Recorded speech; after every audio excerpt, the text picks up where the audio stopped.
નમસ્કાર, શો ટાઈમમાં આપનું સ્વાગત છે। ભાવનગરની યોગીનગર સોસાયટીમાં રહેતી મહિલા ઉપર લોખંડના પાઇપ વડે હુમલો કરી મોટરસાયકલમાં તોડફોડ કરનાર 4 શખ્સની ઘોઘા રોડ પોલીસે ધરપકડ કરી છે।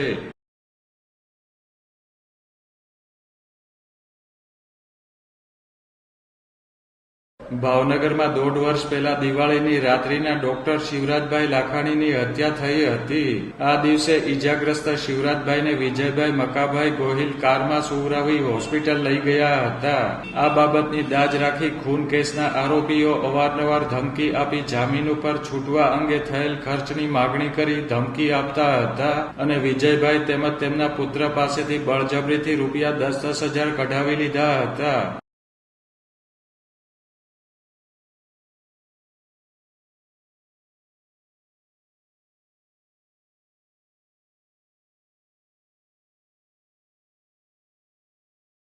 બે દિવસ પહેલા આ શખ્સોએ ફોન કરીને પિતા પુત્રને આનંદનગર વિમાન દવાખાના પાસે મળવા બોલાવ્યા હતા। વિજયભાઈ અને તેમનો પુત્ર મળવા ગયા તે દરમિયાન 8 શખ્સો તેમના ઘરે પહોંચ્યા હતા અને વિજયભાઈના પત્ની ઈલાબેન ઉપર લોખંડના પાઇપ વડે હુમલો કરી બાઇકમાં તોડફોડ કરી હતી।